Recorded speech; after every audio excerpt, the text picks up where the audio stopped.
Saludos, amigos. Vaya semanita que se nos viene. 2 congresos y posiblemente 3 presidentes en un lapso de 5 años. Además, 2 expresidentes en prisión por delincuentes, uno que se suicidó, otro que se fugó a los Estados Unidos y un quinto haciendo malabares para escapar de la justicia. Llegamos al bicentenario con un país desquiciado. Un país tiene sentido cuando cuenta con un Estado y un gobierno que garantizan a sus ciudadanos trabajo, educación, salud, vivienda, vacaciones, pensiones justas, cuando se vive en una sociedad tranquila y en paz, donde los jóvenes puedan realizar sus sueños y los ancianos morir con algo de dignidad. Un sistema político es útil a una sociedad cuando resiste el paso de malos gobernantes y cuenta con leyes, normas, procedimientos e instituciones que en momentos de crisis como la que se vive actualmente ayudan a encontrar las soluciones, fortaleciendo el sistema democrático. Cuando esas instituciones son débiles, entonces la lucha por el poder suele ser despiadada. Los políticos actúan sin principios sólidos y los motivos que impulsan esa disputa son difusos o subalternos. Las ideas se desvanecen, el sentido de patria se esfuma y los moralistas de último momento aparecen como los salvadores de la patria. Maquiavelo decía: en general, los hombres juzgan más por los ojos que por la inteligencia, pues todos pueden ver lo que sucede, pero pocos comprenden lo que ven. Y el viejo Lenin no se cansaba de repetirnos: los hombres han sido siempre, en política, víctimas necias del engaño ajeno y propio, y lo seguirán siendo mientras no aprendan a descubrir detrás de todas las frases, declaraciones y promesas morales, religiosas, políticas y sociales los intereses de una u otra clase. Vizcarra ha sido víctima de sus propios desatinos y limitaciones de clase.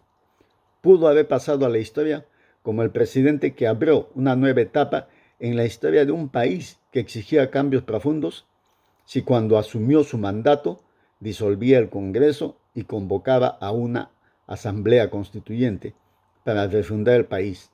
Pero no, Vizcarra eligió hacer más de lo mismo.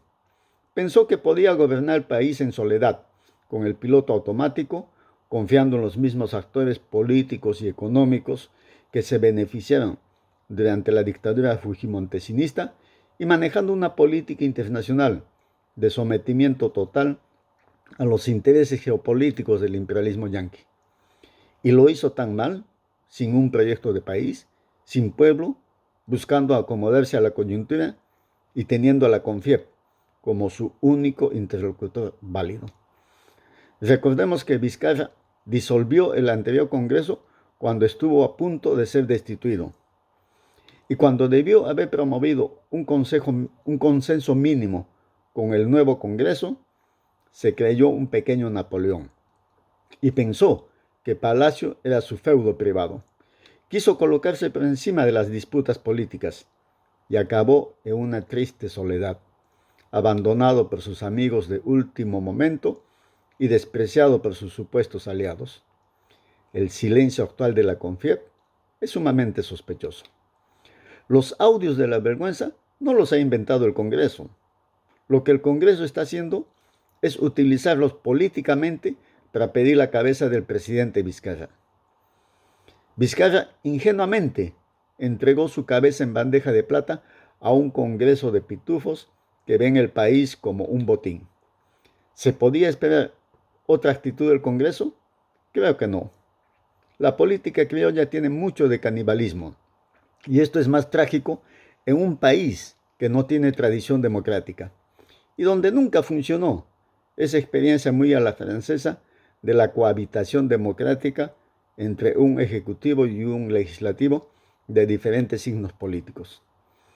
La crisis política que vivimos es una crisis total que coloca al país en un callejón sin salida y que no se soluciona cambiando simplemente de personas. En el fondo, esta es una crisis del sistema político heredado de la dictadura fujimontesinista y que tiene en la Constitución del 93 y en el modelo económico neoliberal sus dos pilares fundamentales. Aquí no hubo un proceso de transición, hubo cambios de gobierno dentro de una continuidad. Lo poco que se hizo durante el gobierno transitorio de Valentín Paniagua fue prontamente abandonado. Toledo, Alan, Ollanta, Kuczynski, Vizcarra terminaron siendo los hijos pródigos del proyecto político neoliberal impulsado por la dictadura fujimontesinista. De esos polvos son estos lodos. Es un simplismo reducir la disyuntiva política actual entre apoyar a Vizcarra o alinearse con el Congreso. Ni Vizcarra es sinónimo de democracia, ni el Congreso es golpista. Lo que vemos es una pelea en las alturas movido más por ambiciones personales de poder y que utilizan el país como pretexto. En medio de ese caos existen otras alternativas, otros caminos, quizás más complejos y difíciles, pero que apelan al poder constituyente del pueblo, a la inteligencia colectiva y protagonismo popular, que al final de cuentas es el sustento más sólido que tiene la patria. La salida democrática y popular a la crisis pasa por convocar a una asamblea constituyente. Creo que ha llegado el momento de que el pueblo discuta a fondo qué tipo de país desea y cómo puede construirlo. El destino del país no lo pueden decidir 120 personas, ni tampoco puede depender del capricho de un presidente que ha deshonrado el mandato que recibió del Congreso cuando asumió la presidencia, luego de haber sido destituido Pedro Pablo Kuczynski. Es el momento para que el poder constitutivo del pueblo se pronuncie. Hasta la próxima, amigos.